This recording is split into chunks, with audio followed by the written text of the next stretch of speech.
Hey, I got a request to do a video real quick on how to like hold your sugar glider when they're young and they kind of don't want to be held. So here's some tips I found were useful. All right, I'm gonna start with Luna because she's difficult, and I figure you might as well see it like total spaz motion.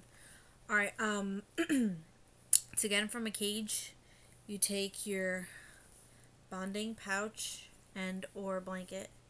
I turn the bonding pouch inside out. Use it like an oven mitt almost.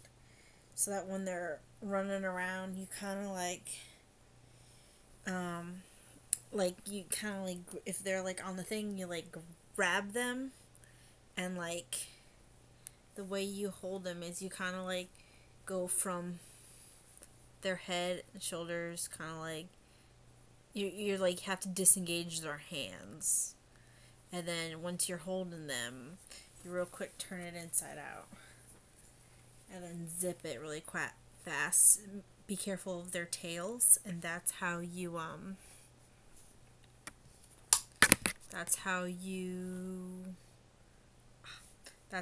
would get them in their bonding pouch. And then you wear them around all for hours at a time, however much time you could spare.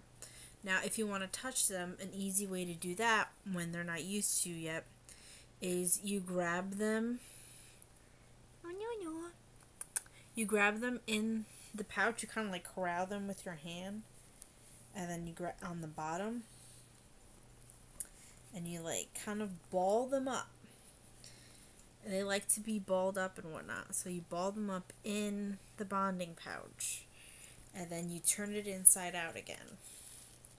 And you hold them kind of like that. You have to have a firm grip, and they'll be fine. They like to be squeezed. Make sure they can't move too much, wiggle their way out though.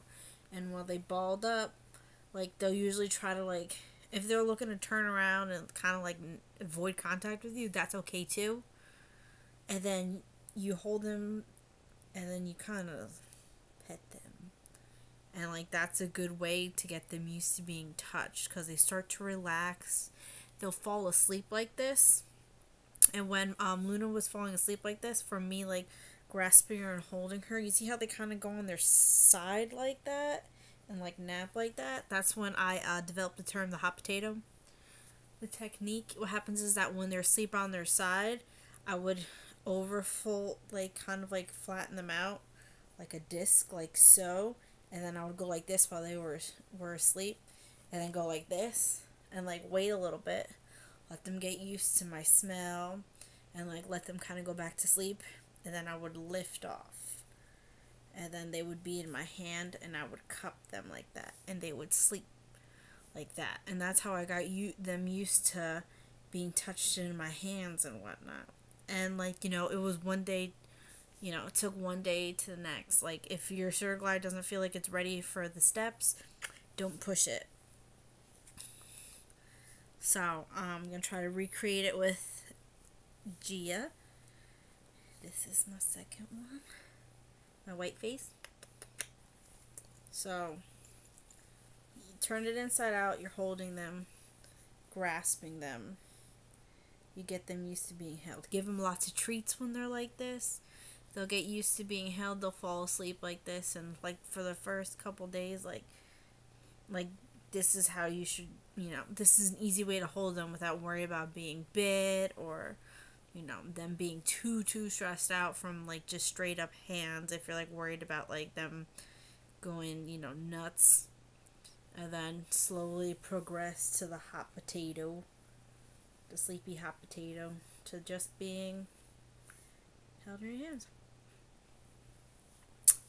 And if you want to turn them into bra babies and or going in your shirt, I would suggest at first wearing 2 t-shirts, and then putting them in between the 2 t-shirts, and then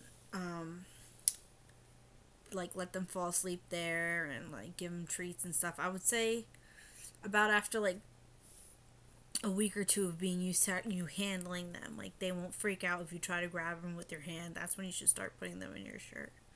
Otherwise, if they don't like you and you're trying to dig them out, And especially if you're not wearing that second shirt, that could be a problem. I learned the hard way, but good luck to everybody.